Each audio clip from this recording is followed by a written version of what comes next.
Thank you for joining us tonight at 5:30. I'm Sarah Horbacewicz. Right now, North Little Rock police are investigating a possible murder after a shooting last night. Officers responded to Poplar Street after receiving calls of multiple gunshots in the area. They found one man with at least one gunshot wound. He was taken to the hospital before he died. Police have not yet told us who that was as the investigation continues. We'll update you with new information on THV11.com as soon as we get it. A suspicious death at Cummins Prison has led to an Arkansas State Police investigation. The death was discovered early this morning. The 51-year-old victim's name has not yet been released as deputies work to contact family. The victim's cellmate is under police suspicion. He's already serving a life sentence for murder and robbery. Right now, there's both an internal affairs and criminal investigation. A huge difference 24 hours can make. Yesterday morning, we were looking at showers in the area. We had lots of sunshine in a forecast for today and a huge range in those temperatures for our highs across central Arkansas. We saw highs anywhere from upper 60s to mid 70s. We were at 75 here in the metro. A lot cooler to our north, low to mid 60s, but up to upper 70s to our south. Nonetheless, it was a beautiful sun-filled day. Just a few cloud streamers to our south and to our east as well. Otherwise, we are still seeing pretty mild conditions this afternoon, sitting in the low 70s across central Arkansas, still in the upper 70s to our south, a tad bit cooler to our north in the low 60s. We'll be dropping down to around 40s for the most part, except we could be as cold as mid 30s to our north and west. A lot of the higher elevations or even the low valley area could see even some small areas of some patchy frost in some spots. Otherwise, we are going to continue to see a warming trend in our forecast further into the week. I have more details on that coming up.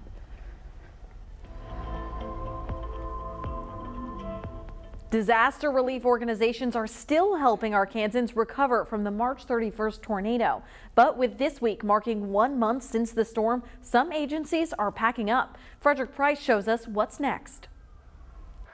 Progress along the nearly 30-mile path of destruction continues. But more than a month since an EF3 tornado devastated parts of the state, many of the companies helping with recovery are re-evaluating. We'll do everything we can to help people that may still have some debris in the back of their house, but unfortunately we have lost a lot of our volunteers to other disasters in Oklahoma. Sunday is the last day Sherwood's contractor will be removing large debris from people's yards, but Heather Jenkins with the city says they still plan to pick up what's left. The debris will just have to be cut up into smaller pieces, put on the curb as they normally do, but it will just have to adhere to the Public Works and Sanitation Department standards of what they can pick up. Meanwhile, FEMA closed its disaster recovery center in Sherwood over the weekend. Thomas Kimpton with the agency tells me this is because of the need in other disaster areas across the country and low turnout. Very few people coming in. They're seeing 4 or 5 people a day. Other FEMA recovery centers in the state are seeing about 85 registrations a day, Thomas says, so still clearly a need. The agency doesn't plan to close any more anytime soon. It depends if the state is going to ask for extension or if FEMA decides that it needs an extension. Thomas also tells me people don't have to visit the physical recovery centers. People can call the agency or simply register online. Most people in this disaster have registered online. A great number of people initially, even before the disaster recovery centers were set up. He also suggests contacting the Arkansas Insurance Department if you are facing challenges with insurance companies. The one thing that's been an issue here is because the damage is so widespread, is the insurance companies have had a little bit of difficulty getting out and inspecting. Frederick Price, THV 11 News. And if you still need any aid, we have more detailed information on what's still available to you on THV11.com. One group helping out today, the Arkansas Community Advocates. They hosted a free store at the Lehman Library. The group collects donations from different businesses, organizations, and anyone trying to help and bring them all to one place. Whether it's food, clothes, or household objects, they offered a little bit of everything. Supplies went quick as Arkansans work to rebuild. The reason we went ahead with this free store is, kind of help to lessen a little bit of that struggle of the people impacted from the tornadoes, and of course the pre-existing conditions of poverty that's already going on out here. Everything was given away on a first-come, first-served basis. We don't know when the next sale will be just yet, but the group has 2 locations to accept donations anytime in North Little Rock. In a THV 11 update tonight, Texarkana police have issued arrest warrants after shots were fired at George Dobson Field. An 18-year-old Texas A&M Texarkana baseball player was hit by a stray bullet while standing near the bullpen during a game. Police say the shot came from a fight in a nearby neighborhood, traveling over 400 yards to the park. The player was taken to the hospital for surgery. Police say he is in stable condition, and police have issued 2 warrants for Kamari Butler and DeMarco Banks, believing they are responsible for the shooting. Meanwhile, Texas authorities are going door to door for tips in a manhunt. They're searching for an accused gunman who shot and killed 5 of his neighbors after they complained about noise. Authorities say the total reward offer for information reached $80,000. Janet Shamlian reports from Cleveland, Texas. The manhunt for a gunman who killed 5 people in Texas, including an 8-year-old boy, entered its 2nd day, with authorities saying by now the suspect could be anywhere. We have over 150 policemen here yesterday looking for this suspect.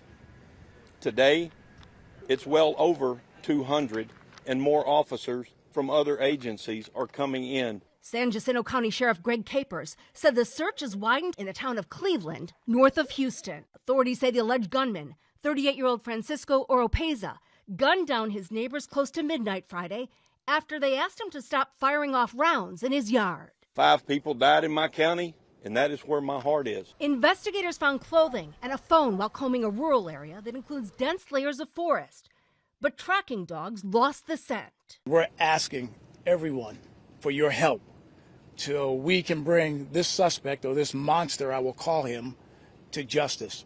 The FBI released new images of Oropeza, including a prominent tattoo on his left forearm. We do not know where he is. We don't have any tips right now to where he may be. Deputies also recovered the AR-15 style rifle that Oropeza allegedly used in the shooting. Investigators warned he may be armed and is dangerous. Janet Shamlian, CBS News, Cleveland, Texas. According to authorities, the victims were all believed to be from Honduras. The sheriff says they were all shot from the neck up. Hunter Biden is scheduled to appear in an Independence County court tomorrow. The trial is to determine child support for a woman Biden allegedly had a relationship with. The original complaint is from 2019. Court documents say that a DNA test in 2020 confirmed that Hunter Biden is the father of the child. Last September, the case was reopened with motions to file to change the amount of monthly support, change the child's last name to Biden, and to have Hunter Biden appear in the courtroom in person. Coming up tonight at 10, we all have memories of listening to bedtime stories as a kid. In those special moments, that can connect a child to their caregivers. But what if that connection gets broken? When a parent gets incarcerated, those special moments are hard to come by. And a program here in Arkansas is giving incarcerated parents the chance to reconnect with their kids by reading them a story while turning a new page.